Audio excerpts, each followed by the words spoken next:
Hello, this is Eddie with Fast Eddie's Appliance Repair. We're here looking at this Whirlpool dryer, won't heat. First thing I did, set it on a time dry, high heat, and we ran it, no heat. Next thing you do is you're going to test for voltage, but I'm going to pull it out to do that. And then go from there. All right, guys. There's screws on the back panel here. It's there. Remove all those screws, get that back panel loose. All right, you got all the screws out. Lift the cord. Make sure there's no burnt spots there. Lift the cord. Folds toward you. Lifts up. Pulls away. Okay, we're gonna test that. Test that there. Ooh. Oh, some loose contacts. Ooh, look at that. Ooh, ooh, ooh, ooh.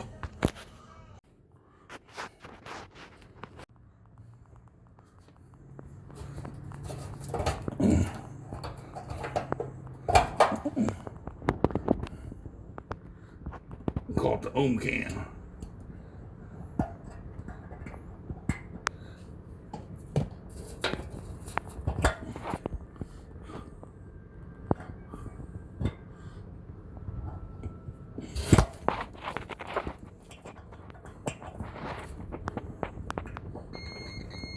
You hear it?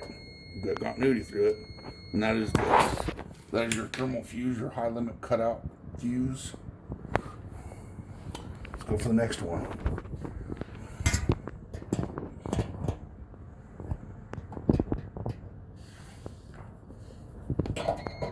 Got continuity, it's high limit cutout thermostat. Let's go for the element itself.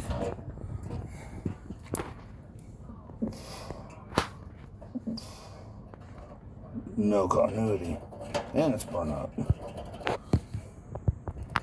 So we're going to pull out and see the carnage. Screw there, screw there.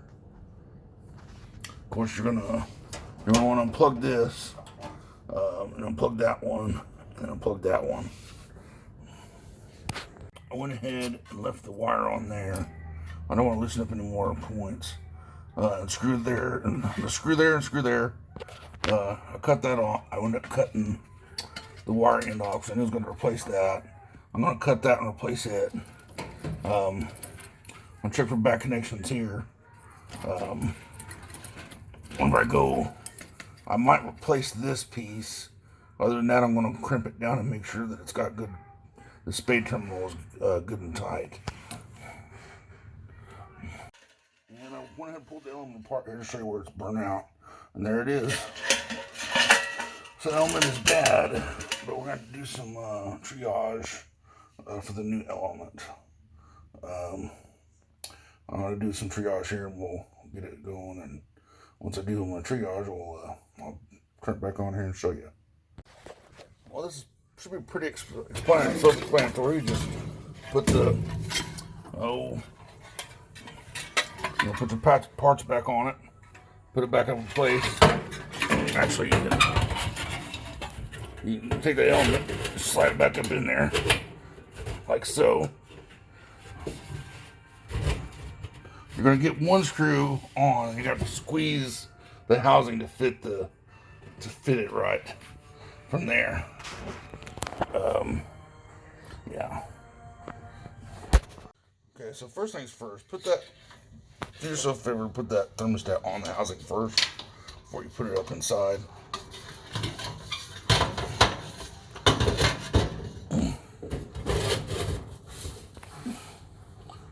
Screw on.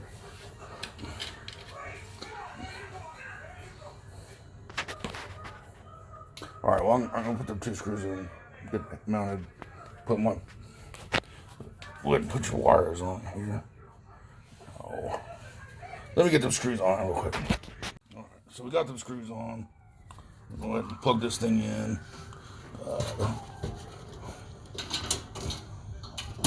Went and replaced both those terminals. Now those terminals are bigger than normal. Just so you know.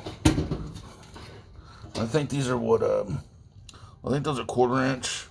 These are supposed to be 5/16, but I have a 3/8 or something like that. I don't know, there's something in between there. I don't have the right one. But it's still bigger. Fits it better. But there you go.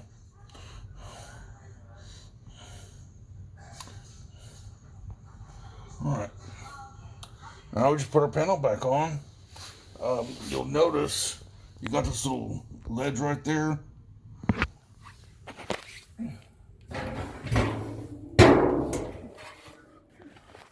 That corresponds with that piece right there.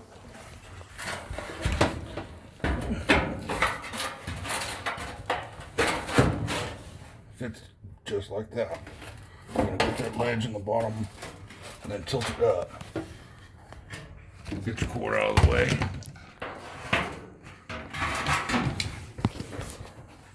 There you go. Now you start putting all your little screws in.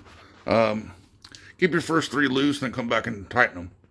The first 3 screws you put in, and then come back and tighten it up. Otherwise, you won't be able to put them all back in. All right. All right, well, we got her back together here.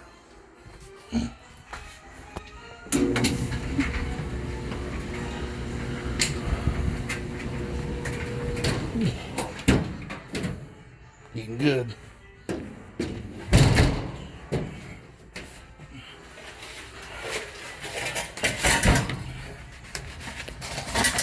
Let's talk about something here. This element, you can tell went bad before its time. This is a hot spot. It's usually created from not enough airflow. And this one had a blocked up vent. First thing you notice, it just wouldn't heat. But I don't know that this would have went bad without a blocked up vent. So check your vents.